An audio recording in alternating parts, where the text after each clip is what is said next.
really works through the midfield, relies on the back line, tries to make their opponents uncomfortable, and I'm sure that's what's going to happen with Syracuse. Tim noting not too far away. We've got Syracuse and Duquesne, and we're thrilled to bring it to you tonight.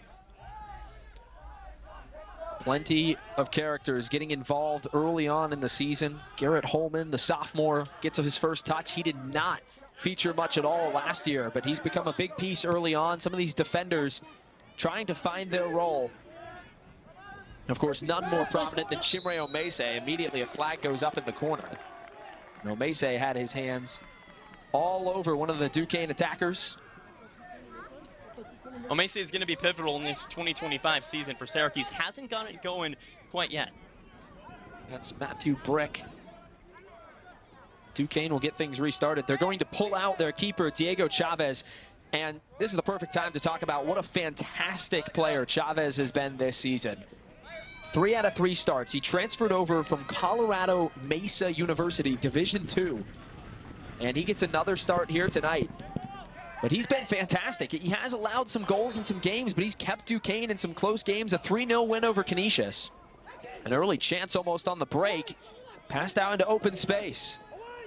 Noting trying to get it back. Syracuse a bit unorganized in the early going. Yeah, even just looking back to the Yale game, Yale rarely got into Syracuse's defending third. Duquesne immediately with possession, looking for the attack. Ashwin Menon. Marked closely from Sakil Ming. Played inside. Looking for a route. Duquesne loves to be aggressive early. That was the message from head coach Chase Brooks, who's had quite his own run with the Dukes as well in his 13th season in charge of the program. And he is still a young guy. Learning on the job. He's done a great job of that. Trying to play it out of their own end. And off the Duquesne attacker, so it's going to be an early goal kick for Tomas Hutt. Off of Ashwin Menon's left foot, he's fired up early on, sprinting, trying to get to that ball. Syracuse is going to have their hands tied around their back if they can't break into the attacking third. And Brooks was very, very candid with us when we spoke to him the other day. He said, there is no denying it. This is the most athletic team that we're going to play all season. We have to be ready to match their intensity. Usually Duquesne is the team that's more athletic. This time around, Syracuse is going to try to out-athleticize them. It's not going to be easy, though. You look up and down Duquesne's roster, 6 foot and above is pretty much the standard, Luke. Noting, who started up front, working through the midfield now, plays a nice ball down the left side, raced onto from Ming. Cross into the box and turned away. Blaze Hardy, the stalwart defenseman, back there using his head to good effect. Redshirt junior from Queen Creek, Arizona, came over after his freshman season with VCU, where he did not play. And he's become a huge fixture into Duquesne's regular lineup. Yeah, one of just 8 Dukes in 2024 to start all 17 matches. Nathan Scott trying to work it out of pressure. And Syracuse has some space now. Scott plays a nice ball out wide. Kelvin DaCosta. DaCosta was the goal scorer in that Penn State affair that we talked about at the top of the broadcast. You're going to see a lot of those long arcing balls into the box. Kind of just a catechism of NCAA soccer. You know, these long through balls played into the box, hoping something happens in the mix. Ming gets it in, cross into the box. Omese just misses the attempted header. And a nice tackle, racing across. Stymies the Duquesne buildup. Chimre Omese, you want to talk about athleticism. He is the reason that they say that the Orange are as athletic as they are. Can do it in all facets. Noting plays a ball ahead. Chipped into the box, a chance. Great defense from Sasson. Moved out wide, Sangha. Pressuring for Duquesne. Omese plays it back inside. Ming and Noting link up. Only 5 minutes gone, Drew. Already plenty of action. On both sides, Syracuse with a counterpunch after Duquesne comes out with a little more energy. That's played away for a corner, so a second SU corner on the way. We already mentioned Chase Brooks, who is in his 13th season as the head coach. He was at Niagara before he made the move to Pittsburgh. So he has a little bit of that Western New York, Central New York connection. This is the first time that these two teams have played in either program's history.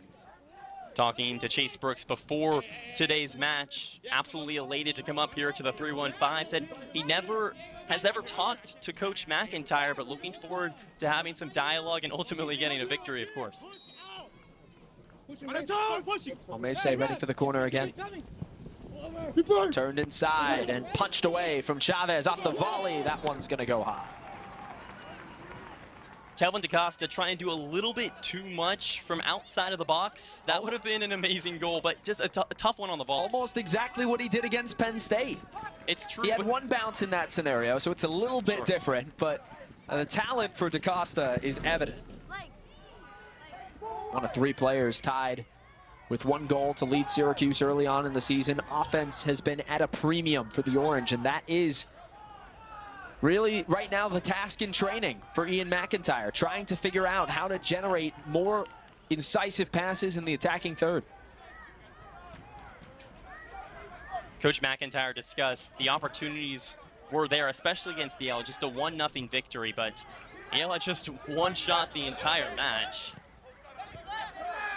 Tim Brodaric, the 25-year-old German, who's made an immediate impact. Played long on the far side. We've talked about athleticism for Syracuse, but something else is a great mix between freshmen, new faces in the Syracuse squad, but also the veterans. A guy like Brodaric, 25 years old. We touched on Darko earlier, just a freshman. That's kind of the mix you look at to try to get to a team where you want them to go. You got to look at Ian McIntyre there, always animated on the sidelines. He wants more out of his team, and he also wants to deliver for these SU men's soccer fans that he is so passionate about. Syracuse yet to win a game at home here, a loss to UConn to open the season, and then the 1-1 draw against Penn State. Those 2 wins coming against Loyola and Yale, both on the road. A great slide tackle there. Syracuse has to punch it up forward. Here's a chance now. Mensah Jr. with some space. Plays the ball ahead. Crossed inside and not enough room. Chavez is out to get it, but it looks as though he may have been past the line when he moved the ball in. We'll get another look at it here. Right down the right side. Mensah realizes that he has that extra space. Plays a good ball up forward to Ming. And a foul in the proceedings.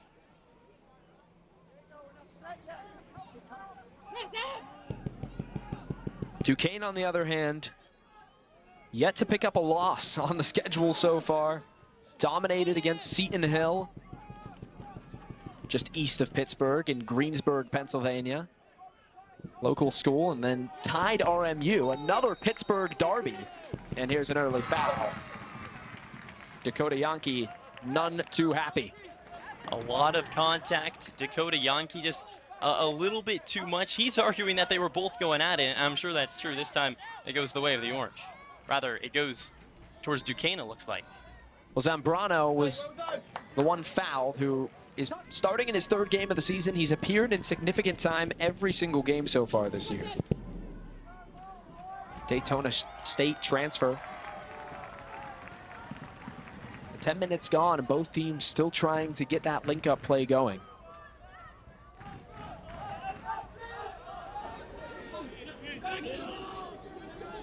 Look how far up Duquesne is pushing Syracuse. Not trying to hold back and let SU beat them. Duquesne's trying to press the issue, and early on, both teams have some opportunities. Starkly opposed to what happened against Yale. The exact opposite. Not what Ian McIntyre and co were expecting. Ball through here. Plenty of time for Chavez to settle it down. They expected Yale to be aggressive, not super aggressive, but play an aggressive game, and they sat back pretty much the entirety of that game in New Haven.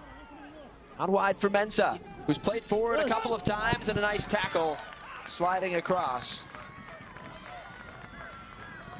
A bit too early, and it will be a corner. The counter-attacking press for SU, prevalent. Jackson Irvin with the aggressiveness, and credit, Drew, to Duquesne in these opening 10 minutes. They have not been afraid to be aggressive. Not at all, and if you are afraid, the game's already over. Duquesne's come here and looking for the challenge. Mensa to take the corner. It's a bit far. Noting settles it down. He'll retain possession for the Orange. Tried to find it to the back post there. Overall, a nice corner stifled by Duquesne. And Tomas Hutt resets things. I loved when I talked to Tomas Hutt last week. He was extremely vocal in that Penn State game, and he said that that's just the player that I am. He was doing that before he was the captain of the team. Now that he has that captaincy in collaboration with Jonah Leibold, he knows that he has a responsibility when his team is not playing well enough or they're out of position. He's got to be more vocal than ever. Of course, you always see keepers trying to get their voice involved and make sure that everyone knows what's going on the field, but you see that veteran leadership from Hutt on a nightly basis. He takes it almost a tick above the expectation. Hutt always screaming at his guys. Even right now, the ball's on the other side of the field, and Hutt is making sure his back line knows what the plan is. The grad student, but of course spent time at West Point, and if you spend time with the Black Knights, then you are not afraid to be vocal. Some of our nation's finest.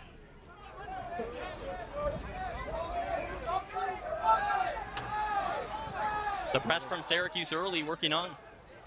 The takeaway, plays it to his back line. Up with Holman.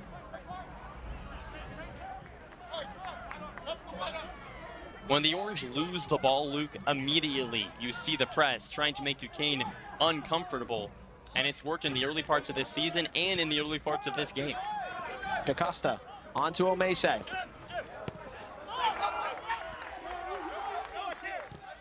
Bedaric links up with Scott.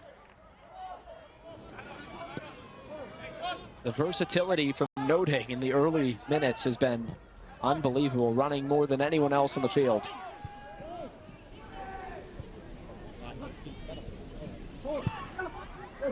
A good idea trying to switch fields there. McIntosh does a nice job. Pushes it the other way. Syracuse has calmed the waters a little bit here after the first few minutes. Some early chances for the Dukes. Coming out certainly with the adrenaline, knowing what the occasion means tonight. You're right, Drew. Syracuse starting to control possession, but don't be fooled. Chase Brooks knew that was going to be the case. He was ready for that to happen after a fast start. And that's about if Duquesne can take advantage of their moments here against an athletically talented Syracuse team. Played out wide to Ming. Athletic frame, one-on-one. Ball into the box.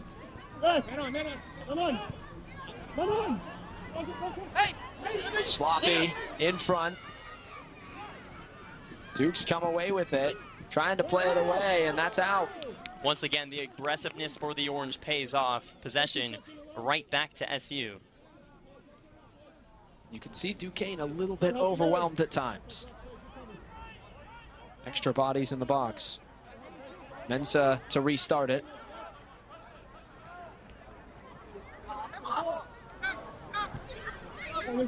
Ricky, one coming. Good, no service, no foul. He's on the far side of the pitch. Zambrano. Cross inside. Omese was there, but it's turned away. And now turned upfield by Dakota Yankee, who has been stirring to get going. Yankee's barely had a touch of the ball so far. Duquesne with a little bit of momentum now. Let's see if they can use it. And right on cue, Syracuse back with the ball. Quickly stripped away from Hauken Dagur Mathiasen, the Iceland native freshman who has just burst onto the scene. He's already got a goal and assist, and he started in each of Duquesne's first three. What a revelation he has been. 6'1", 158. He's got that prototypical young striker build. And Duquesne, I think, is thrilled to have him on the squad, what he's produced early on. From the College of Iceland, a guy that's not going to kill you with his speed, but with his athleticism and his build. 6'1", like you mentioned.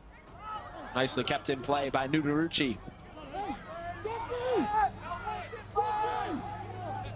Ming trying to work it out of space. Over to Noding. He plays one inside. Omese! Just high. Best chance for either side in the opening 15. A great idea from Syracuse. We've seen it a few times tonight already. Lofted balls into the box. A great touch, and Omese just puts a little bit too much on it. Watch it. No one's marking his man. The back line for Duquesne leaves Omese wide open, and he's going to want to have that one back, just high of the bar. A couple of Duquesne defenders in the box staying active, but not active enough. And now here's a ball away up the right side. The Dukes trying to generate their second look of the game. Sasson. Posada. Duquesne trying to control some possession after Syracuse. After those first couple minutes, we've mentioned it, Luke, really dominant over the Dukes. Another fantastic tackle from Chinre Omese. He has come ready to play tonight.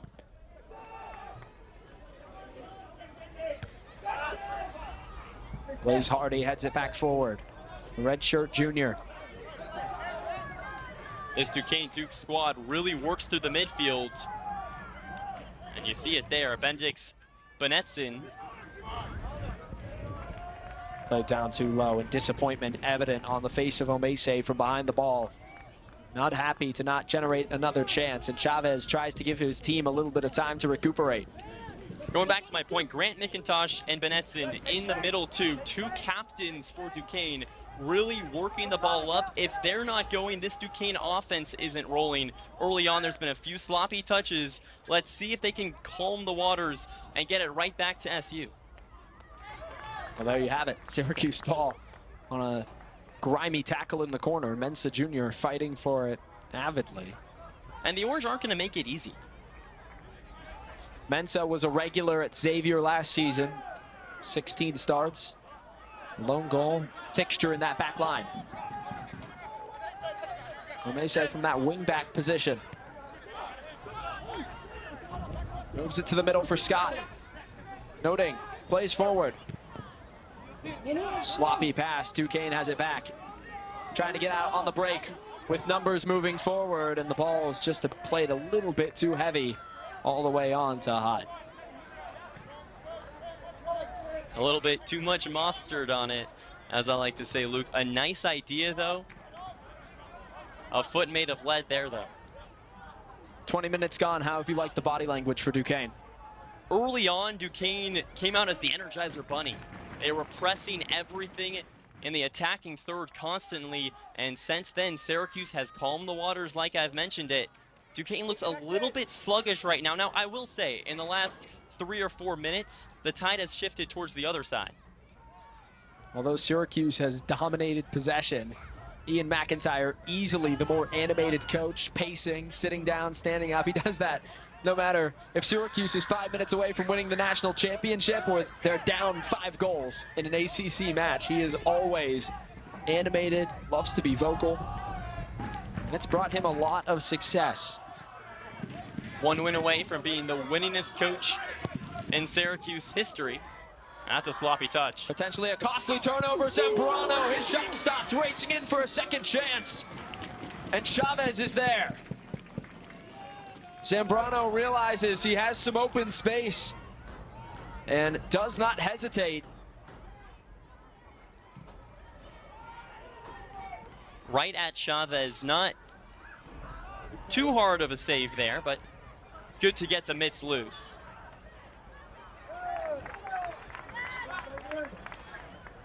We were talking to Coach McIntyre. Another look at Zambrano's chance on goal. A sloppy turnover from Duquesne, trying to play it to the back line. Just a little too much spin on the ball.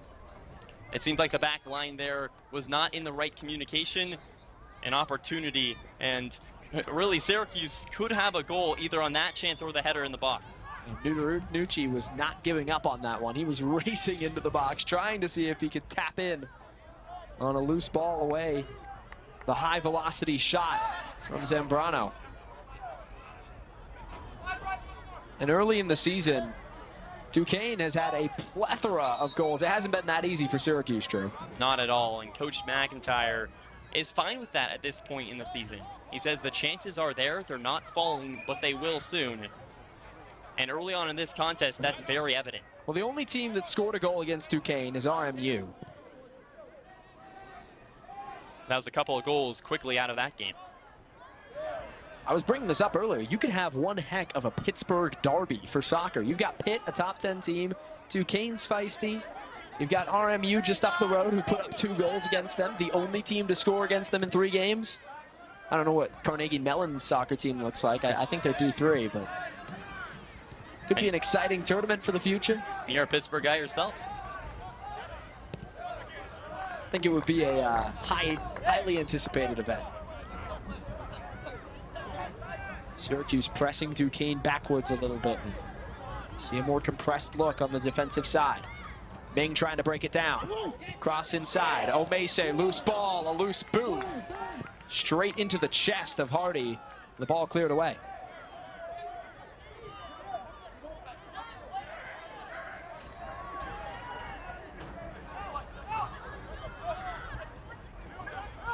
Syracuse a little more patient than in the start of the game. Gives it away there, but SU is totally comfortable playing the ball around to the back line and down that far sideline, looping something into the box. Well, the regular captain for Duquesne, Ashton Gell, was pulled early in that RMU game. And the word from Chase Brooks, this team is entirely healthy, but he did not appear against Canisius, and he is not in the lineup tonight. Started each of the first 2 games, only played about 20 minutes against RMU in that 2-2 draw. A big loss. Appeared in 35 consecutive games for the Dukes. It really plays that sweeper defensive midfielder role. The back line, and the fact that they have continued to hold teams scoreless in his absence, pretty impressive. And he could still show up later in this game. We don't know too much information on that, but yes, you're right. Ball inside, evades everyone, noting, looks to chase it down.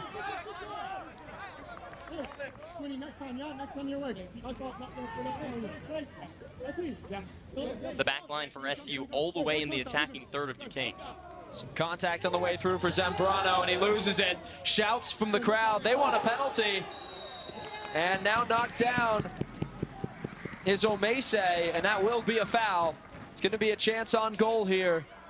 They're not going to get a penalty kick, but the SU faithful will get a free kick from right outside of the box. Lots of contact, and I don't know, Luke, definitely an argument to be made. That could have been a penalty. A potential foul that would have meant a point to the spot against Zambrano, but it will be the foul on Omese that's called instead. It's a tough call for a referee to make. Ming and Mensah huddle up near the ball. The angle does not attribute to a direct shot on goal. Watch for almost a short corner kick out of SU here.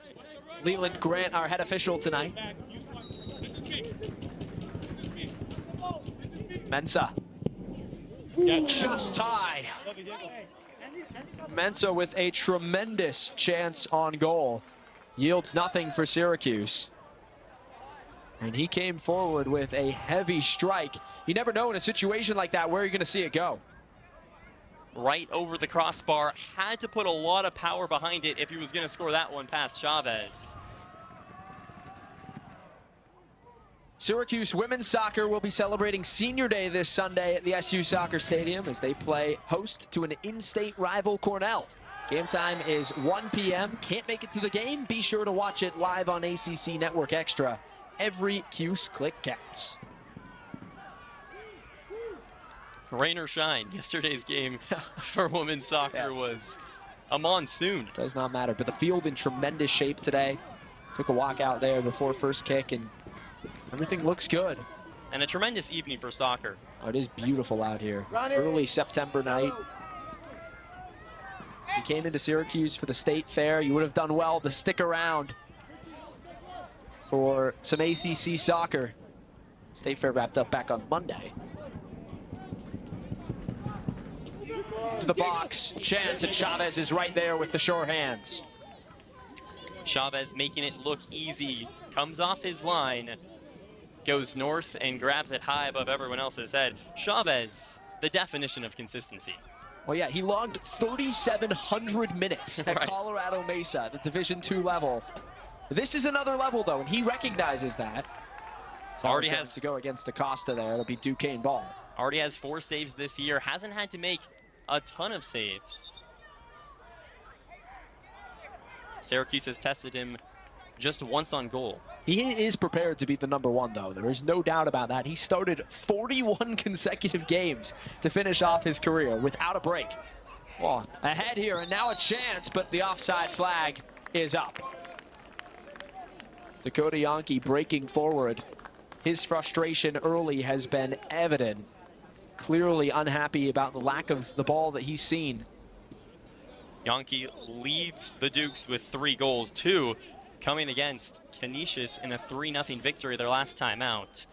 Yankee, a guy that can really push it vertically, just a little bit offsides, but I like the idea from Duquesne to try to push into Syracuse's defending third. Christopher Bornkamp and Ben Russell are 2 assistant referees tonight. Contact in the air, no one got a piece of the ball. Shouts from the SU faithful here tonight. It's been a physical match early on. No time nor space for Hardy. Another turnover in their own third from Duquesne. Well done to force Scott to play back. Well, Mace has it picked off. And now see if Duquesne can get some offensive involvement. The ball turned away. Well played from the sophomore Holman. A great run by Dogger Monteson. Just came up a little bit shy.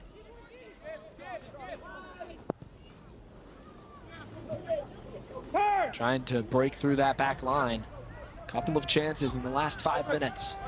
Zambrano. Pass played short, forces Scott onto it, and that generates more contact. Syracuse really likes to use the sidelines to their advantage and then swing something into the middle of the field. Plenty of play out wide. Been doing that all night long. The opening 30 minutes here tonight.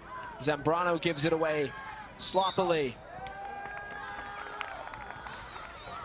Duquesne has it back. Zambrano just a little bit too much contact after the giveaway. So almost 30 minutes gone. It's been Syracuse with the majority of possession, but as is typical early on in this season, not generating premier chances. 3 shots on goal, but nothing really that has had to test Chavez to his full extent. So Ashton Gell is onto the field with that captain's armband. He did not appear at all against Canisius. High boot comes up against Nunarucci, and McIntyre immediately shouting to our head official. Having Gell in the back line, no pun intended, should gel the defense together and have them be on the same page again. It makes you ask the question, what happened? How long will he play? How long will he be out there? Mensah up the far side all the way onto goal. Chavez ready for it. Syracuse gets ready to bring a trio on. Couple of players moving up towards the substitution box. Michael Aqua, Landon Darko, the freshman who we talked about at the top of this broadcast, is just trying to cement himself as one of the top freshmen for this program. Ivan Iram-Babazi as well, up and ready to come in. What an interesting story he is.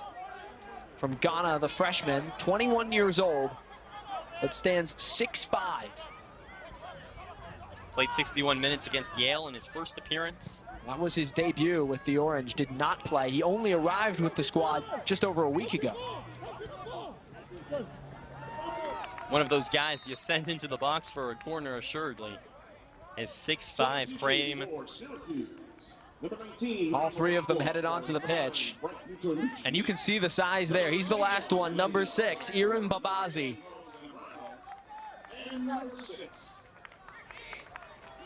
from Kampala, Uganda, comes in for Zambrano.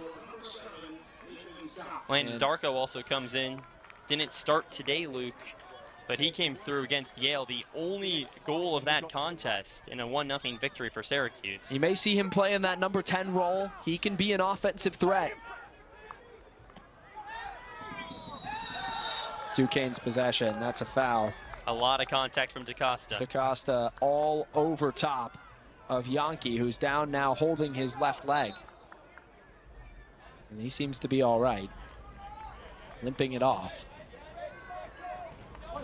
Yankee needs to stay on the field for Duquesne. One of the guys that initiates a lot of the productive chances for the Dukes. And he is not hiding his displeasure. Not at all. With Leland Grant. It's been a couple times now. Yet to see a booking so far tonight in the first 31 minutes. I'd be shocked if that stays true.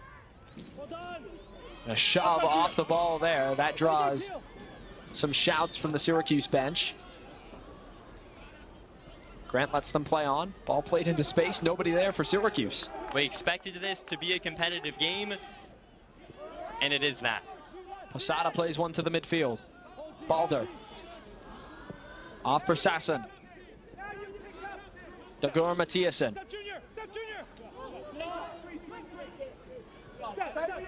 Gel on the far side. Cross into the box. Chance. Moved away. Back out Brick. Rebound. Deflected just wide. Would have been no chance for Tomas Hutt to get over to it. And Gel, moments after coming onto the pitch, almost generates the opening goal off of a deflection. Grant McIntosh lets it fly on a deflection, almost squeaks into that bottom left corner.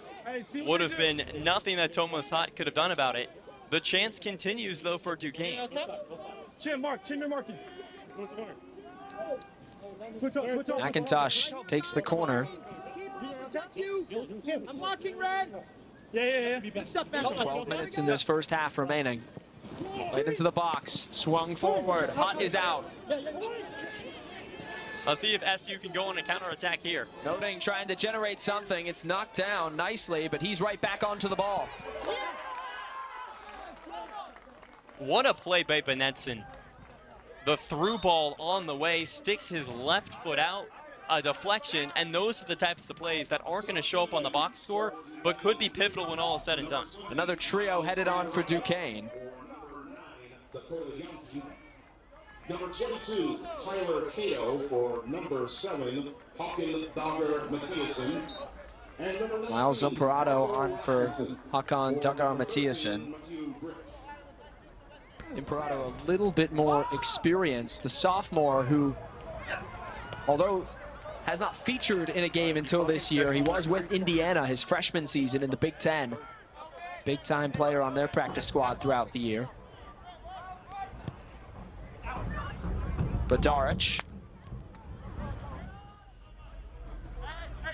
Mensah. Ming, he's tripped up from behind and no whistle. In fact, they'll say he went down. The ball's out. It'll be Duquesne ball. A little bit of contact, but in a physical style of game like today. Racing forward now, Badler, and a collision as they head for the sideline. Once again, the ball dead. Plenty of time to rest. And the Duquesne back line all pushes up into Syracuse's half. Coach Brooks, a clear strategy out of the gate here in the early parts of this contest. Do not want to let Syracuse just run all over them in the attacking third. Misplayed from Chavez. Forces Rasmussen back a little bit. He's just onto the field. Marco Rasmussen from Silkeborg, Germany.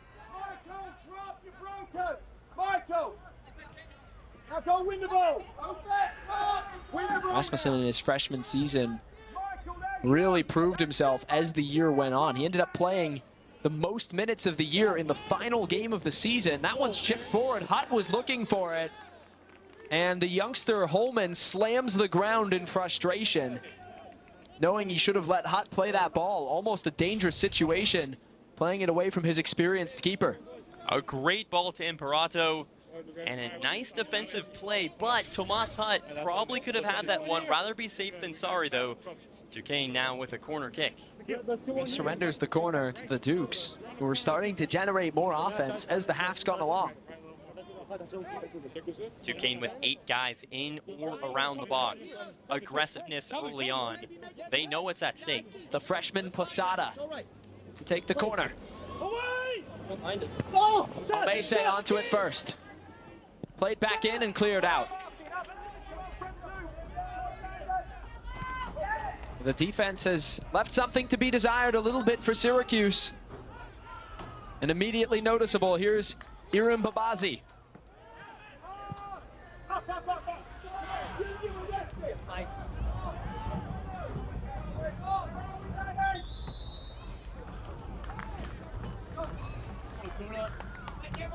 Just 9 minutes remaining in this first half, but it's been anything but an unentertaining match. Both teams with chances, both teams throwing punches.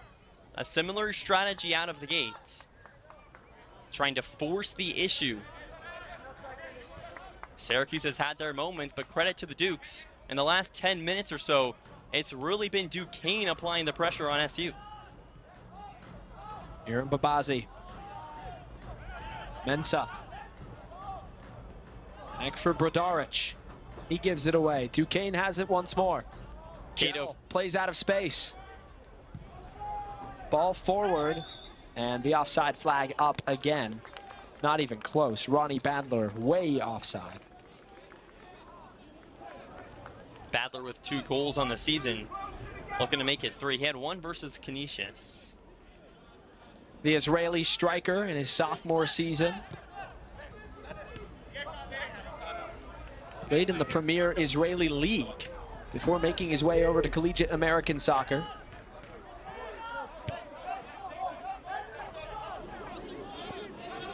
Few more pushes from either side available before we hit halftime. Tomas Hutt wants to make sure that the build-up play is just a little bit more clean.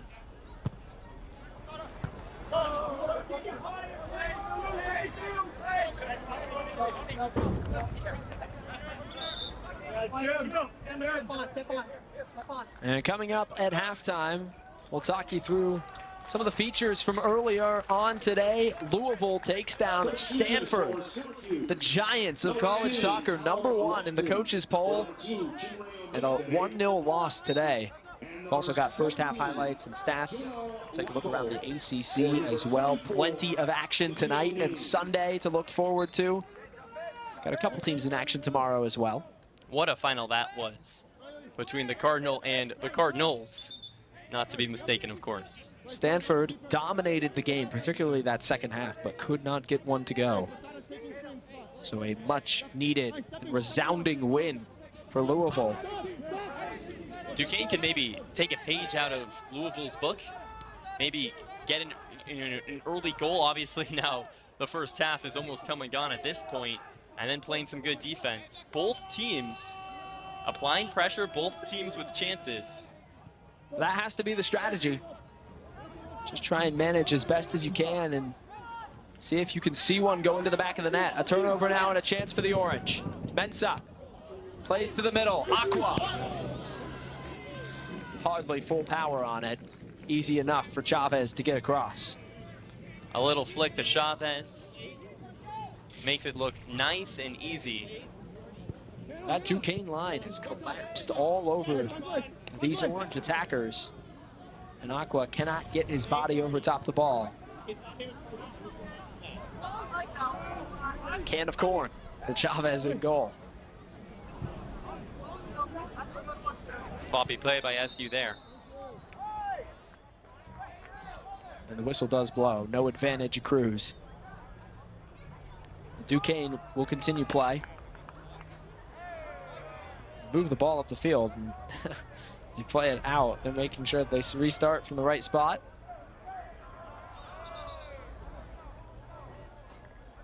Have to say, Drew, it's a bit of a surprise that we get to this stage of the game still with no bookings, with the physicality that we've seen. There's been a couple of moments where it was definitely on the edge. Looking back to the penalty, or rather what could have been a penalty, turned out to be a free kick on a foul just after that. a couple of moments, a shove on the off ball on the far sideline earlier in the game as well, that I thought could have been a yellow card. Syracuse did have its first penalty opportunity against Yale earlier on in the week, and they missed it. 0 for 1 on the year. Surely would have loved a redemption chance here tonight. Came very close on a tackle in the box on Zambrano. No call from our officials, and we play on 0-0. Less than 5 minutes away from the halftime whistle. Duquesne averaging just over 1 yellow card a game. Badler lets it run down. A big opportunity here. Start to see some of the exhaustion from Duquesne here towards the end of the first 45. Playing the ball a little bit more conservatively. I think they're perfectly content, Luke, taking this into halftime. Now, a 1-0 lead, obviously ideal for Coach Brooks and the Dukes.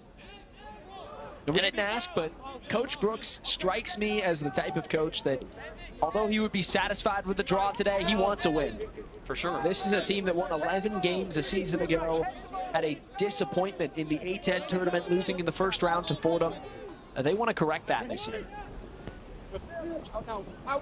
Missed and a chance. Ball's loose. And SU plays it away. Gel intercepts in the midfield. Back into that final third and turned over again.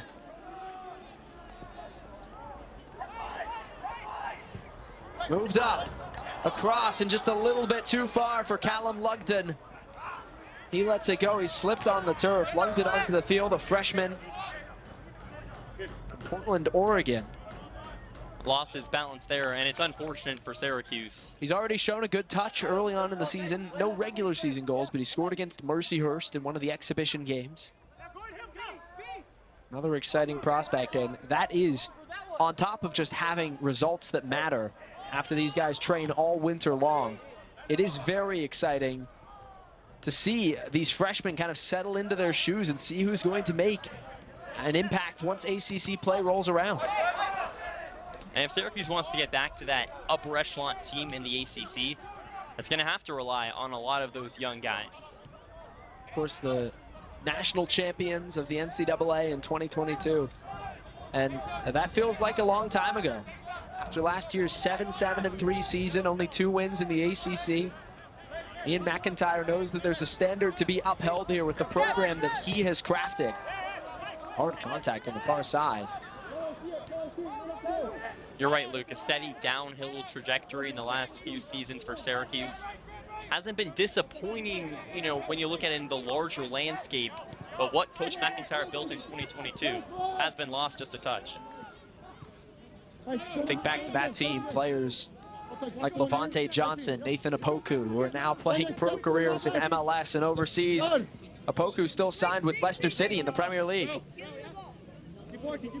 Jonah Liebold onto the field for the first time all season. Speaking of that 2022 national championship, one of the captains on this squad. He's been training to come back from injury, the grad student, and he is making his first appearance off the bench. Captain for Syracuse. Deflection moves on for Chavez. A guy that's not necessarily going to start, but it's going to play pivotal minutes. And an underrated aspect of soccer sometimes is what's happening on the bench. And this is a guy that really likes to control things, almost a second coach in some senses. He played his final game of last season in late September against Louisville. Did not play the rest of the year, and he's been working back from injury since then. So it's been a long absence for him, and it's very resounding to see him back on the pitch. I'm sure he's happy to get the cleats loosened up again. With 1 minute to go, the official blows the whistle, and McIntyre not happy with that, wanting Syracuse to get out on the break, and thinks that they should have been left for advantage there. I gotta say, Drew, I think I agree with him. Syracuse clearly had the break of play. 38 seconds to generate something. Swung inside. Played towards goal. Ball's loose. Chavez races out again. He has been ultra active early on here. What great instincts by Chavez. Way off his line, past the post. And that was his ball, and he made sure everybody in the stadium knew it. 10, 9, 8. Maybe 10-second countdown is on. one more chance for Duquesne here. 3, 2, 1. One more try into the box, and 0-0 at the half after 45 minutes. Scoreless. On fire. That game against Lockhaven not too long ago, 15 goals, 15-0. I've never seen a field hockey score like that. And just shy of a record, Luke. We got 45 minutes more of soccer, though. Luke Burgess, Drew Albaugh alongside you for the second half, all knotted at zeros. An exciting finish, just 2 more non-conference games remaining before ACC play gets underway for the Orange. New Haven strolls in here on Monday. Out of the gate, Duquesne working down the sidelines. They know that their best chance to score, Drew, is probably in the opening moments of this second half. That's where a lot of the energy came in the first half for the Dukes. Everything works through Grant McIntosh and Bendix Bennetson, and the midfield works past the back line up to the strikers. We've mentioned it, Syracuse has been dominant in the shots category, but Luke, for my money's worth, the best chance of the day has gone to Duquesne. And that deflection, the middle portion of the first half, absolutely froze Tomas Hutt in his crease. Another good idea there. Duquesne with 3 offsides compared to SU's 0. That back line for the Orange has been awfully strong, though, over the last 2 first halves. Syracuse has only surrendered 1 shot. It came tonight. They held Yale shotless in the first half. That was on Monday. Long run for Landon Darko, who stayed on to start the second half. Didn't start tonight's contest. Coach McIntosh believes he might be a spark plug in the second half of tonight's match. Well, Darko has not started a single match this season, but he is featured in a big role. Seems like that role will be similar again tonight, trying to bring him on as an energizer in the attacking third toward the end of these games. Into the box and played away. A late tackle, and still no card. Just out in front, Hutt's going to get a chance to restart play, and Syracuse can spread things out.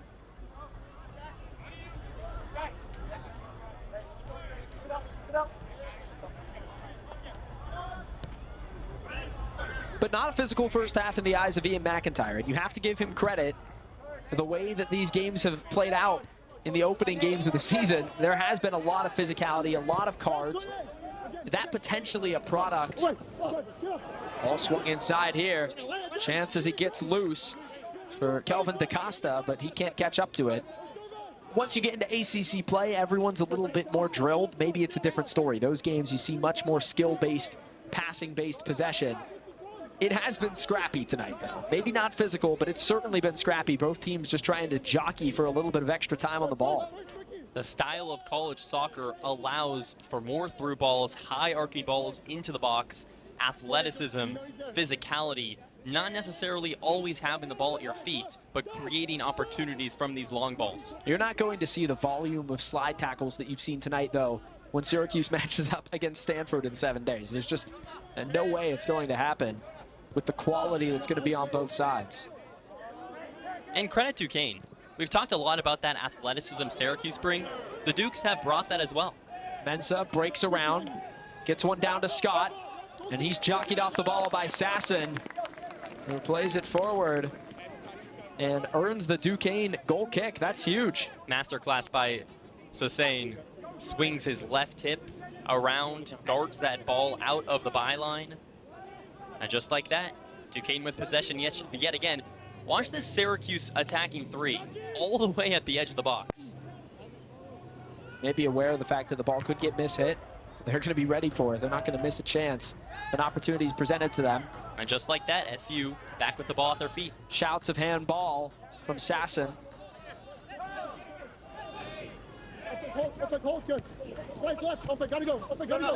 Leibold back on the pitch after not starting the first half. Short passes from SU here. Trying to maintain possession to a higher degree. Trying to wear out this Duquesne team, make them run a little bit. Clearly an athletically drilled team. Scott dispossessed and a hard pass down from the sophomore Holman, who has really struggled on the back line tonight. He's had a bit of a rough game. It's been picked up by Mensah Jr. Omese's all around the pitch as usual, playing a little bit out of the back, and then he moves up into the midfield. Has been an attacking threat. Another really aggressive player, Ofik Sasson. One of 2 Israeli players to feature for Duquesne. Holman plays it out nicely. 1-2. And a trip up. That could potentially be our first booking on a chance ahead. No, they'll just restart it, but tripped up. That is a great touch by Syracuse. The 1-2 attack. The through ball right back to Leibold. Duquesne can do nothing but trip up his back heel. Mensah just plays it back. Allows Holman to get things restarted. A slower style of play for Syracuse in the second half here. Mensah. Leibold, cross into the box, goes wide, and nobody there on the receiving end. Omese, moments too late. There should have been 3 or 4 guys touching that ball before Omese. The cross is absolutely key. Into the box. He's not going to touch it. He's not going to touch it. And Omese with a chance at that back post. Had an opportunity. It almost felt as if he thought that ball was going to get touched before he had his chance. That's why you always act like the ball's going to come to your feet. And he knew it too, based off his reaction. Omese has been visibly frustrated tonight. Had 4 goals last season in his freshman campaign. None so far this year. He's back onto it here. Guarded nicely, played inside. DaCosta wanted a chance on it. Now Duquesne on the break. Tagar Mathiasen has it stripped away. No breathing room for Duquesne. Syracuse has come out with a new mentality, it looks like, in this second half. Has been much cleaner on the ball. Head coach Ian McIntyre, a clear change in philosophy. Comfortable slowing things down, playing it at the back line. The question will be, can the Orange generate enough space now to get a goal? And that's been the question all season long for Syracuse. Last time that the Orange featured at home against Penn State, it was Kelvin DaCosta with the lone strike. And who knows who might get involved off the bench tonight as well. It Someone could be to bring a spark. It could be, Luke, one of those guys to insert themselves into this lineup and be the difference maker. Already seen a lot of the reserves that came on in the first half stick around for second half action. Of course, once a player is pulled off the pitch in the second half, they cannot re-enter the game. It's only allowed in the first half in collegiate soccer.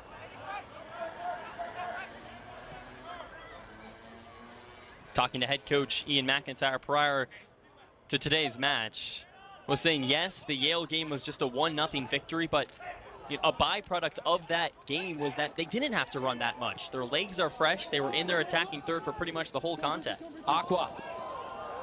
Double teams, crossed inside. Chavez fumbles with it and regathers. Testy for Chavez, who's had those sure hands so far. Chavez's hands have been made of glue all night long, but on this shot, Chavez just off of his mitts. A nice recovery, though. It doesn't cost Duquesne as of yet. Some real creativity from Aqua as well. Side foot pass, ill-advised, but turned right back over to the Dukes. The Dukes need to slow things down, control possession for just a touch. It's okay to play it at the back line for a moment. Hard to manage that frantic energy when you're playing against a team like Syracuse. You feel like they can strike at any moment. Feel like the ball moves up the field so much faster too, even if it doesn't, with the quality, because you know they can escape your press. And that's just not something that Duquesne's used to. Early in the season, the RMU game, really just some crazy quick build-up plays that resulted in goals you have not seen if you're Duquesne, a team like Syracuse that can play through you and make it happen so methodically. And head coach Chase Brooks knew this was going to be the outcome in tonight's match. It was no surprise Syracuse was going to bring it from the athleticism side of things. Can they run with SU? Can they keep things up through a full match? Only time will tell, but as of right now, Luke, once again, Syracuse dominated in almost every category, but the scoreline is the only thing that matters. And right now, we're still all knotted up at 0-0. Looking for a chance to break on either side. Hardy. Menon. Leibold with the attempted tackle, but he gets it off cleanly to Irvin. Played through. And then turned over. That back line for Syracuse has been impenetrable over the last 20 minutes or so. Stolen away. Yankee, 3 goals for him on the season already. He's trying to create 1 tonight. Sloppy defense here from Syracuse. Let's see if Duquesne can capitalize. The freshman, Iran Bambazi, aggressive through the midfield. It's going back to the Dukes. Iran Bambazi said he got ball on that slide tackle. A bang-bang play. Wouldn't be surprised if Duquesne lofts one into the box here. Instead goes short. 13 combined fouls, no bookings. Dagur Mathiasen, out wide, crossed inside, a chance at the back post, and the run a little bit late. Another nice idea, trying to keep, or rather catch SU sleeping on that back post. Duquesne has had their opportunities, and this has been one of them. Really the only one here in the second half for the Dukes. It swings out wide. Created chances, but the ball not tailing back to the streaking attacker. That makes it awfully tough with momentum going away from you. Menon, the guy that was meant to get to that ball on the back post. Just a tick late. Racing down the far side. Yankee looking for space. Feels like he has to do it all himself a little bit. Trying to dance through the SU defense. A lot of times when you watch these big major programs like Syracuse take on a mid-major like Duquesne, you almost feel as if the smaller program is looking for that 0-0 draw. I do not feel that way with the Duquesne Dukes. They're looking to press the issue and catch Syracuse off guard. That a foul called against Dagur Mathiasen in the corner. Again, let's go! Let's go! Gets Syracuse that ball back once more. SU hasn't had a chance in a few minutes now. Could this be the turn up field? Both teams came out firing, but Syracuse's quality just overwhelming in the first 10 minutes of the half.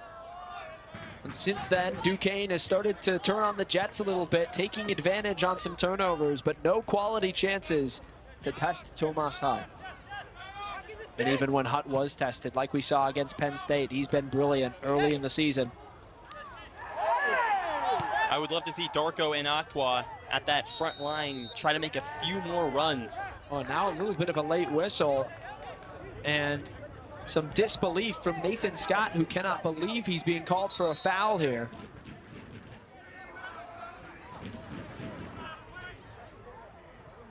Scott just 5'9", 160 pounds. And a bit of a late call. Duquesne thought that the foul was going against them immediately. There were complaints raining in, and I also believe they think they should have had advantage there. And that's what they're discussing right now. But Leland Grant, our head referee tonight, in disagreement with Grant McIntosh and the rest of this Duquesne squad. The only player behind McIntosh is Alex Posada, the freshman center back. McIntosh going to try to send this one into the mixer and hope for the best. He's trying to get Darko to take steps back. Approval from Grant. Swung inside. Big chance. The ball boots around and kicks back out toward the corner on the far side. Duquesne unable to overwhelm this Syracuse back line.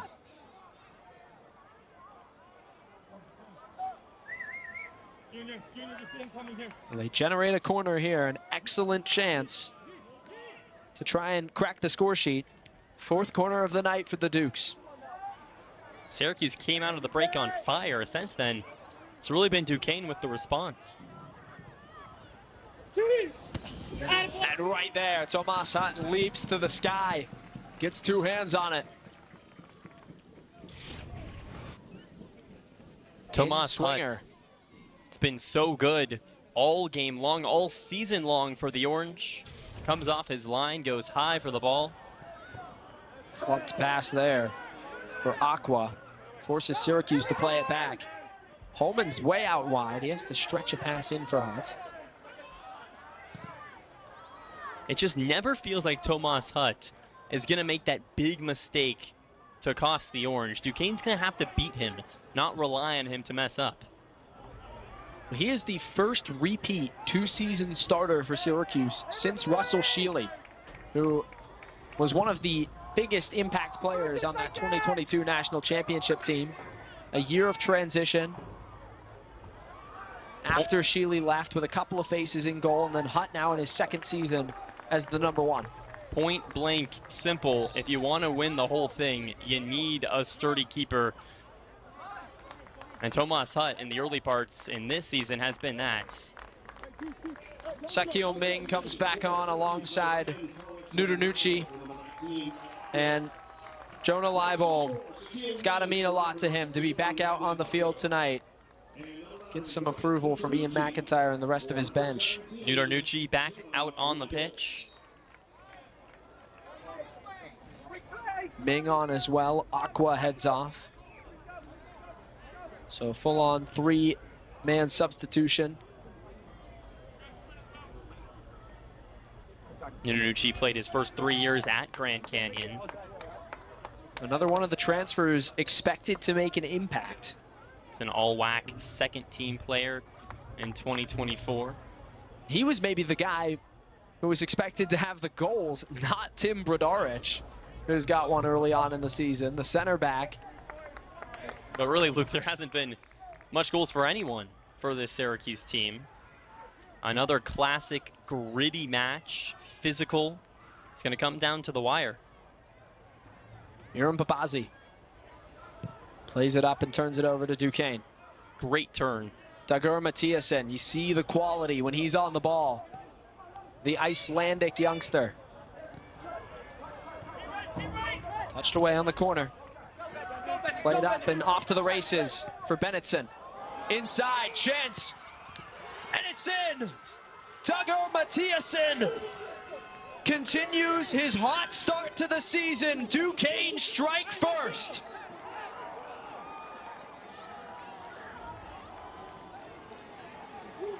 The freshman, all the way over from Iceland, has taken over the United States early on in his first campaign. We were just talking about him. A big mistouch by the back line. And Dagur Mathiasen does not miss it. Nothing Tomas Hutt could do was nowhere near that shot. Drawn out of position, and all he had to do was put a good foot on it. Syracuse gathers in its own end, knowing now that the pressure is on. Second goal of the season for Mathiasen. Duquesne University, scored by #7. He's been absolutely huge for Duquesne in the early parts. And now, interested to see what head coach Chase Brooks maybe changed his philosophy in the final quarter of this contest. They have the one goal coming into tonight. And have not scored fewer than 2 in a game, in Syracuse on a night that they've dominated. The first shot on goal for the Dukes finds the back of the net. And it looks like Duquesne now with a 5-man back line. They'll tuck in those wing backs, potentially bring them in and make them a permanent part. And up 1-0 against the team the caliber that Syracuse is. It's a move that's expected by Chase Brooks. You don't want to chase that second goal and then all of a sudden Syracuse gets you on the counterattack because you have too many guys upfield. Ian McIntyre was very complimentary of how Duquesne played that first half, sticking with the orange. And they've made it count in the second half. You'll see Bendix Beditson slide back, Ofik Sasson as well. The right winger turning more into a roaming right back of sorts. Now, this doesn't mean Duquesne's going to go completely off the attack, Luke. This just means the strategy changes a little bit. Unlikely to press for the brace, but now right back to action with Gagor Mathiasen. Moment of quality away, and Syracuse has it back. This Duquesne team knows what it's like to have a big chance against an ACC opponent. Last season, 366 days ago, Luke, against the top 25 Notre Dame squad, a 1-1 draw. A chance, it was 1-0 Duquesne. Does Syracuse now, maybe have the same thing that happened against Notre Dame just over a year ago? Well, regardless of how this one plays out, you have to give so much credit to Chase Brooks. And maybe this team feeling a little bit disrespected. Omese streaking through, can't keep possession. This team, Duquesne, picked to finish 6th in the A10 preseason after winning 11 games last year. A lot of big-name transfers. Has to feel like a bit of a slap in the face. Right. You expect to be top 5 when you've competed with your conference. Went 5-2-1 in conference last season with some close losses and a lot of very good wins. This is an A10 team, Luke, that's filled with a lot of non-A10 guys. Transfers from Clemson. You got guys from Indiana, a couple of them. International, you look at College of Iceland. How can Dagor Mathiasen, the 1 goal in tonight's game, he comes over. This is a scary Duquesne team, and Syracuse has to be careful here. Scott. Mensah. Ming. Works it out to Zambrano. Duquesne, relentless pressure. Zambrano switches to Ming. Crossed inside, nobody there. And handball, the shouts, and that's exactly what's blown for. The ball deflected up off the cleat onto the right foot of, or the right hand, I should say, of Scott. It's tough sledding right now for Syracuse's attack. Another look. Scott just trying to take a touch onto himself, does not control it to the fullest extent. It's the first time that Syracuse has surrendered a second half goal all season, have locked things down on the back end. Duquesne has been the peak of efficiency, Drew. Just a couple of shots and 1 goal in the second half. Just 1 shot and 1 goal for Duquesne, rather, in that second half. And they've made it count, that's for sure. Only 1 shot on goal the entirety of this game so far. That easy strike from Gagor Mathiasen, and you almost knew that if Duquesne was going to score in this game, it was going to come off of a moment where there was a lapse of focus. And that's what you saw. Tomas Hutt out of position, trying to race back and make a play. Duquesne, the 1-0 lead. Another chance now, potentially, but some good defense streaking backwards. Ernest Mensah Jr. goes a full slide on the way, and it pinballs off of Duquesne's attack. He seems to be in a bit of discomfort now. Staggered as he walks back toward the midfield.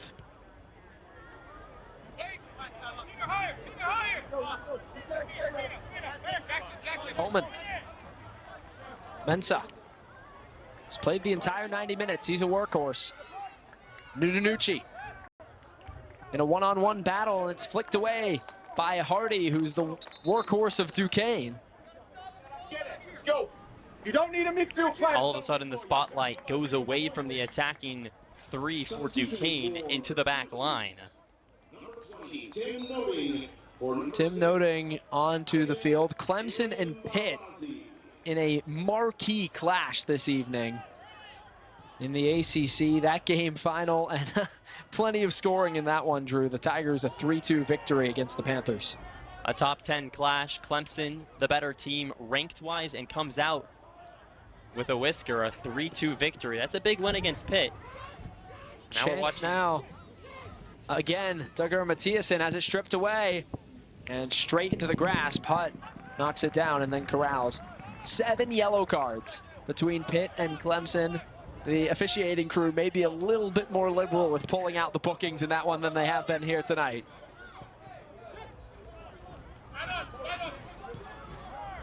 Watching a different Pittsburgh team now. Duquesne. A next door neighbor. Yeah, in the heart of Pittsburgh. Pitt and Duquesne played week 1 in college football. One of the biggest crowds in Duquesne football history, although that game was played at Acrisure Stadium. A caveat for sure on that. NC State and UNC, you want to talk about another close quarters clash. Yeah. They finished things up 0-0 in that one. Still a half to play between those two.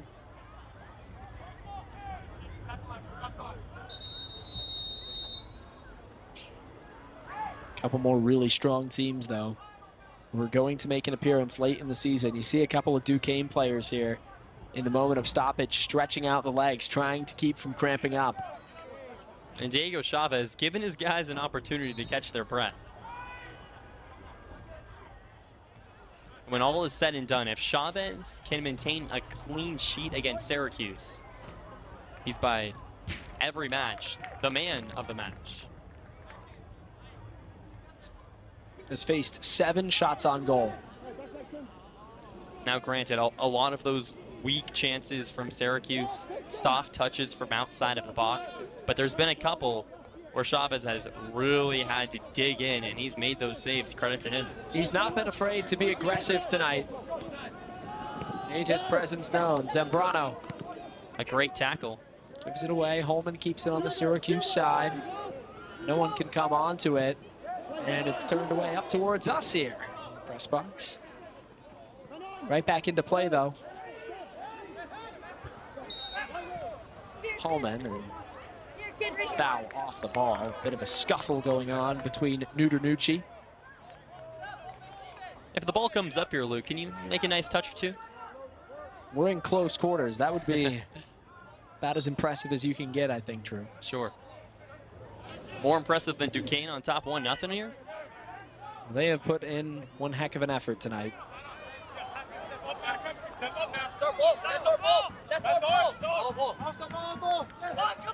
The official says that it's Syracuse ball. You can feel the intensity starting to grow here at SU Soccer Stadium. Big collision here. 2 men down. Seems like Noding maybe got the worst of it. McIntosh is sitting up, talking with his teammates. Coming together in a long whistle. High cleats. It's the first yellow of the match. And yeah, you can't do that. The booking goes, and Duquesne trying to argue its case, maybe to not much of an effect. Our first booking of the match on Grant McIntosh.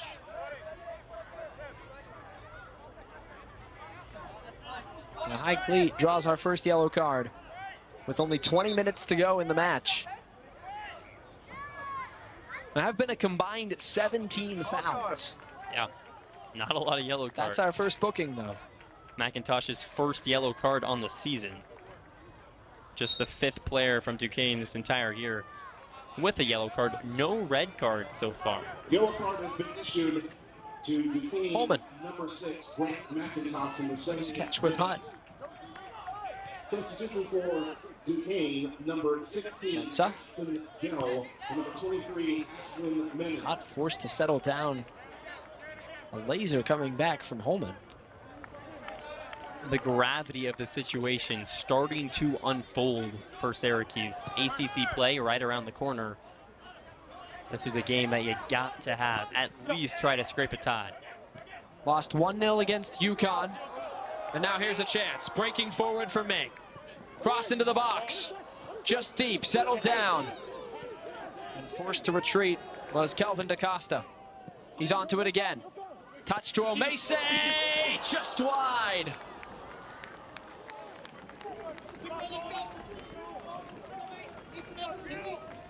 Eerily similar of what we saw in that first half on the Duquesne side. Not a lot of power behind it for Omese. Comes onto the ball. Almost perfect placement in the bottom left corner. Inches away from the equalizer. Watch it again here. Oof. Not too much margin for error right there for the Duquesne keeper, Chavez. That was a tough angle. Talked about earlier, some guys worried about cramping up. Blaze Hardy is getting stretched out right now, and some of the Duquesne training staff out onto the field. This is a moment for Syracuse to maybe make another push with a bit of an extended delay. We have not had much stoppage in this game. Head coach Ian McIntyre rallies the troops around him at the bench, trying to go over some game plan.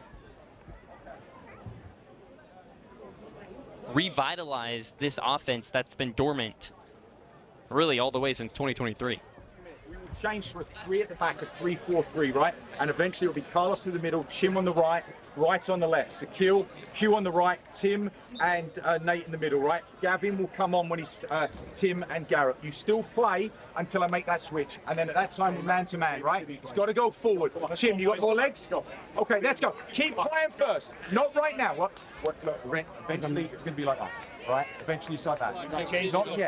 Not yet. Yeah, makes sense. Come on. Not until they come on. Until Wiggy's getting warmed up, right? And Q, Wiggy. Fantastic access from our crew, giving you a listen into the huddle there from Ian McIntyre as he tries to set the troops for the final 19 minutes of this one. And Omese is going to be a huge part of those plans, Drew. He is absolutely essential if Syracuse is going to create. He asks Omese in his great British accent, you still got legs? He says yes, of course, but he's played for 63 minutes tonight.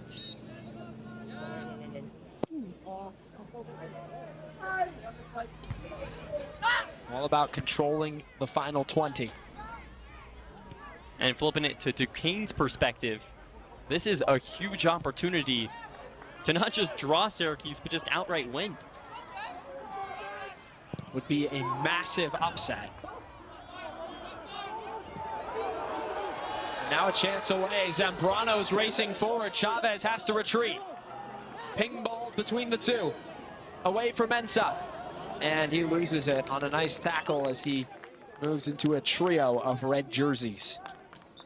In an alternate universe, Tomas Hutt just had himself an assist. Knocked it 3/4 of the way down the pitch. Zambrano with an opportunity, a little bit of a hard touch on the outside portion of the box. Swings it back out, and then just a little sloppy from Syracuse down the stretch here. Mathieu Brick out, Marco Rasmussen back in. Rasmussen featured largely in the back half of the first 45 minutes tonight. And so wasting no time. Holman.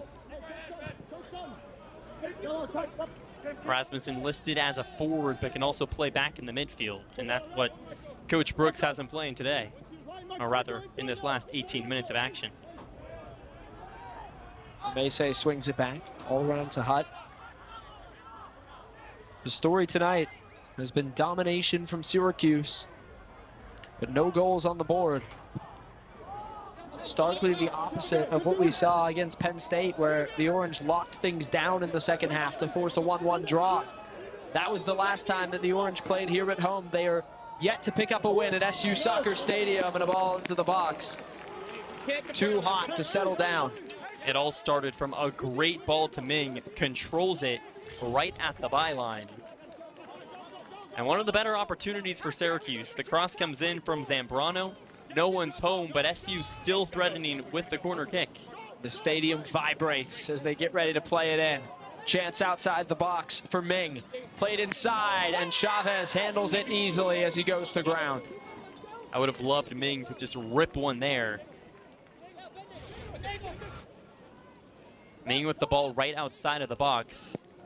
Instead, touches it to DaCosta, and it's an easy save for Diego Chavez. All finesse, no power.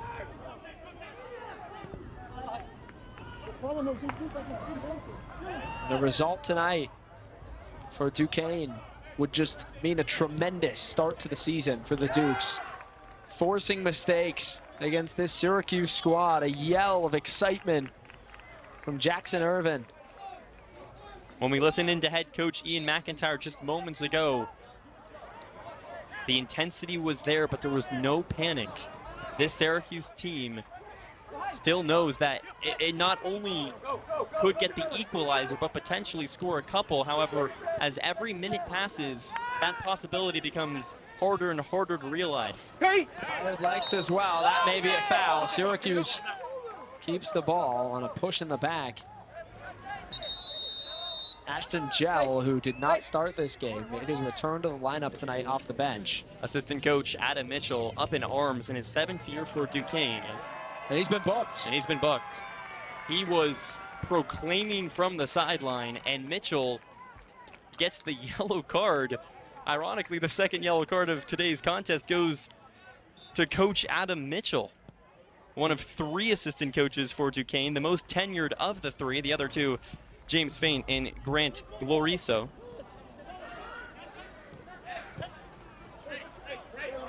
The Duquesne bench has been issued a yellow card in the 75th minute. Mensah. And that'll be a foul, and likely another booking. An off-ball tackle, completely unadvised. Card stays in the pocket. Shocking with a chance away on goal. Plenty of space in front. Blaze Hardy right on the back, and just a little push. Maybe some acting going on as well, but yes, that is most definitely a foul. I like the move to not pull out the card, though. Dagar Mathiasen off the pitch. Huge moment for Mensah. Everyone up for Syracuse. Mensah swings it in. Chavez there on the receiving end, as he has been almost every time tonight. A little bit too much airtime there. Chavez makes the initial read off the line. And a routine play when all is said and done for Chavez. Mensah unable to generate anything on the in-swinger. Gell chips it away. Secure. Irvin and Gell. Ball pops up. No shouts of handballs. Zambrano peels it away. Syracuse has it, and Zambrano's furious that he wasn't granted advantage there. There's been a couple instances of players complaining about that tonight on both sides. I was about to mention it, on both sides. And that's going to be it for Calvin DaCosta in the second half. A bunch of effort tonight. Quentin Christie, the freshman, gets another run. He's going to stay in for the rest of the match, no doubt. And the ball played into completely empty space, and Duquesne moves on to it. Miscommunication from the Orange. Cannot have that at this point in the game, down 1-0. Kicks along the end line. Overall, unfortunately, Duquesne can't take advantage there. For sure. Both teams, I would say, in large part, have played a pretty clean game of soccer, but there's been a few moments that could dictate the outcome. And it was that one big chance on the back line for Syracuse, giving it away. And how can Dagar Mathiasen flushes it home, and that's the only goal of the contest. SU looking for that equalizer down the sideline and try to swing something into the box. Ming with the pace again. Duquesne regathers possession. Sakil Ming has had one of the better technical games maybe of anyone on the pitch, but he just has not found the space to create. And it could still come. 12 minutes to go from SU Soccer Stadium. Syracuse in search of a win at home would be the first, although you'd likely take a draw right now if you're Ian McIntyre with just over 10 minutes remaining in the contest. You have to get one goal, then you worry about the second one. If you're down in matches, you don't think about the large hill to climb in front of you for a win. You think one part at a time. What can we do to get that first one, and then the second will shortly follow? That's the mindset you have to have, but give Duquesne credit. No breathing room for SU down the stretch. They've played their best soccer in the second half. after a strong start from the Orange. Maybe where we saw SU's best soccer. We've seen Duquesne punch right back. In the 30 minutes following that first 10-15 minutes, they have been unbreakable. It's been a couple of chances, but nothing that I've thought from up here in the booth was an automatic. Ball deflected into space. That gives a chance. Cleared out by Noding. Another goal would make the hill almost unsurmountable for SU if Duquesne strikes yet again. That cannot happen for Ian McIntyre's squad if they want to take anything away from tonight's draw. But again, Luke, as the time continues to tick down close to double zeros, head coach Ian McIntyre is going to be more and more aggressive, sending more guys up the line. Gavin Wigg, the grad student, is on.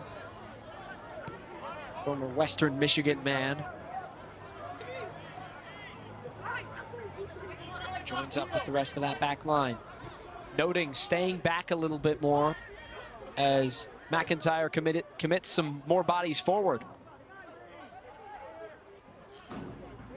Pacey off the far side. Noting wasn't ready for the pass. He has to chase it down.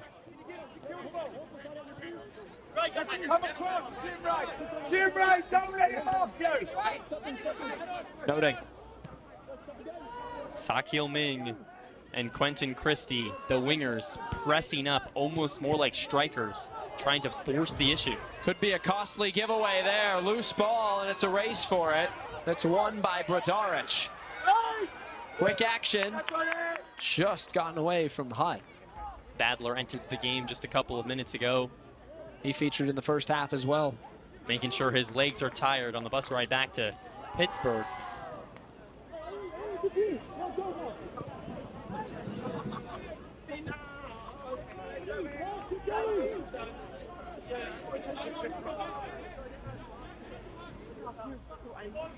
Just 9 minutes remaining, Luke, in Syracuse.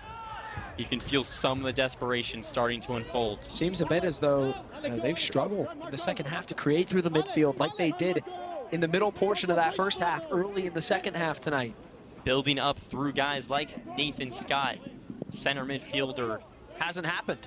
And you've barely called his name, Luke, for a reason. The ball just hasn't been in his foot all too much. That draws another whistle. Noting, trying to stretch one down. Brings it on to Nunarucci. Fires it wide of goal, all the way off to the far side. Crossed back in, Omese in front. Cleared away. Scott off the volley, nothing there, blocked. Ming skies one high. That may have been the moment that Syracuse was looking for, but Duquesne up to the challenge. The best chance of the second half for Syracuse, maybe the best chance of the day. The ball's pinballed around in the box. One chance there, Chavez can't grip it. And then a second on the volley for Scott, and then left well high. An uncompetitive final shot attempt from Sakil Ming.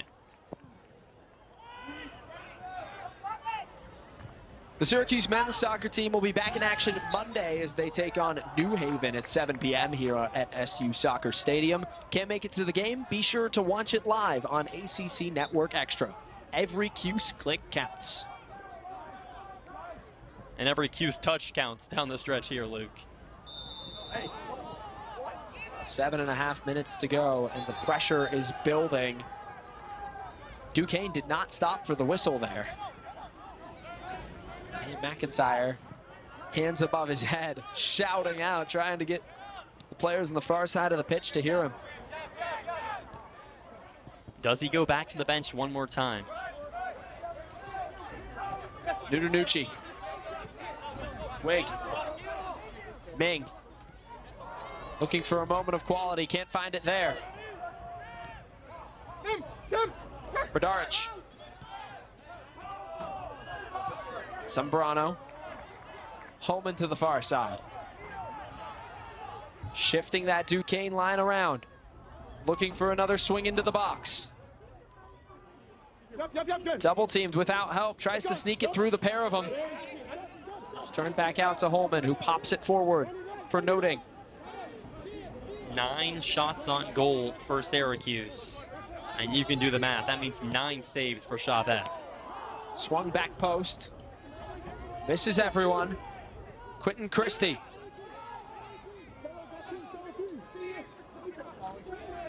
Chavez with 9 saves tonight, like I just mentioned. Luke, just 5 through his first 3 games. Another miscommunication. A pass that just streaks through everybody and forces Syracuse to back it up once more. Bedaric. Zambrano through the midfield, looking to move with it. Ming leaves it behind, recollects. Ming into the box, backs it up. Scott.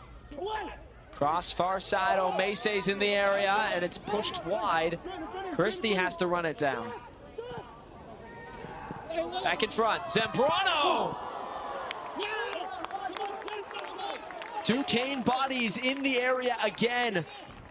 Great job by that back line for Duquesne.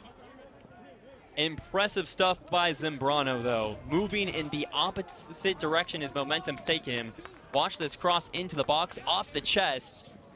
And that is so hard to do. Swiveling his hips around, moving to the right, trying to place that into the top left corner. And it might have been on trajectory if Duquesne wasn't there to block it away. Ming ready for the in-swinger. 6th corner of the day for Syracuse. Duquesne with just 3. The Orange have crowded the box. We push out, Grant. Looking for bodies in the area, trying to generate something in the final 5 minutes. Who's out there? We go. Everyone. I'll call it. Randy, go back. In front, loose. Noding works it back out for Scott. Ming back inside, deflection on the way through, and it trickles wide. Another corner chance for Syracuse. The pressure has been applied in the last few minutes. Another chance here for Syracuse. Swung in from Sakil Ming off a Duquesne defender's head. And Ming has done so much to create tonight. That one gives no chance at all. Cannot happen. Emmanuel Capello comes onto the field, a freshman forward. This is that spark I was talking about. You bring a freshman in, a forward, his legs are nice and fresh, and you hope for something to ignite. Markham, Ontario native, who played within the Toronto FC system with their youth club. He did score an exhibition against Marist. He's got experience. He knows what it's like to play with guys who have the experience. He trained with the Canadian national team in the lead up to his college days. And he's here now with 4 minutes trying to get something to go. Duquesne brings some substitutes of its own on. Miles Imperato is back onto the field. Yankees' evening is done. Back to Capello. It's interesting to see, listed as a forward, but playing the back line for Syracuse. That really puts things into perspective. Head coach Ian McIntyre, aggressive through the last 4 minutes, and he has to be down 1-0. Likely that he'll shift forward once Syracuse gets onto the ball. And number 20, Miles Imperato for number 17, Jackson Irvin. Not many more chances up the field for the Orange. And you immediately see the pace. In from Capello. He's knocked down. Ming stops it up. Capello. Cross inside. Back post. Nobody there. Noding. And he skies it as well. But a foul in the process. Hard contact inside on Tyler Cato, who just entered the game. I understand, but come on. Something's just got to look away. So it would have been all for naught had they found the back of the net there. But the chance from Noding far too high. The new kid on the block comes in, Emmanuel Capello. And what a ball. Pushes it into the box. And really, once again, Duquesne cannot be given enough credit. That back line in combination with Diego Chavez. Lights out. Really, there has not been a mistake. Syracuse, a few chances, yes. Could have they capitalized? Sure. But Duquesne has given them no reason to win this game. They have played fantastic soccer. And now with only 3.5 minutes to try and find something to just get a point out of this game. That's the goal at this point.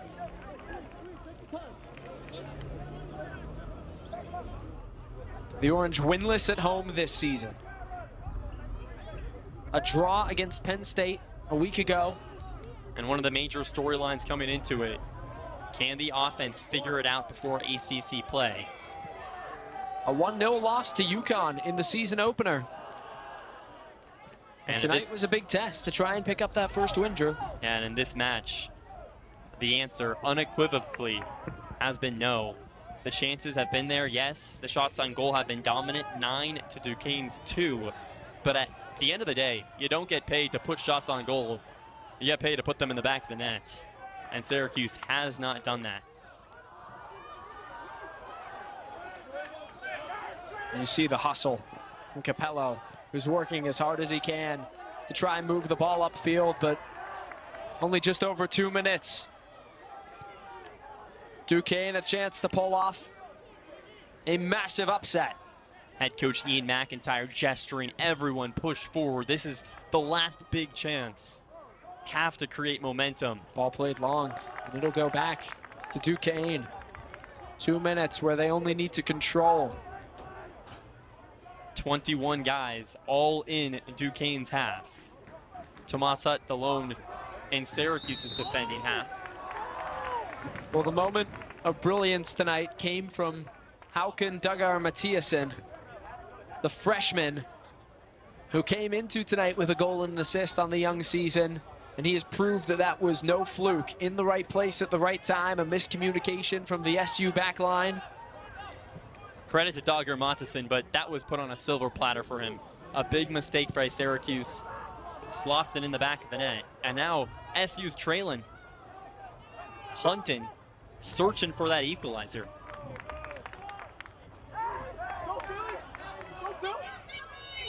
Chipped forward. Bilibin racing for it. Played back. Ming comes together, cleat to cleat with Gel. And that's going to take some time off the clock. The official stops play down below a minute, and it looks as promising as ever now for Duquesne. We talked about Ashton Gel pregame, and now I'm going to talk about him in-game. What a moment there. 110%, and now all of a sudden, you don't really see the light at the end of the tunnel for a win for Duquesne. It's knocking on the door. Getting desperate for Syracuse. Maybe one last chance. It's Syracuse ball, 30 seconds to play. Omese streaking forward. And Othik Sasson sends one out, a Syracuse corner, but not too much time. Oh no, they'll say that it did not cross the back line. Have to get this out, clock's ticking away. 15 to play. They're gonna need every inch. The crowd gets loud as the 10-second countdown commences. The ball in, it's played away. 4 seconds to go. Back in, Duquesne upsets Syracuse. A 1-0 victory at the SU Soccer Stadium.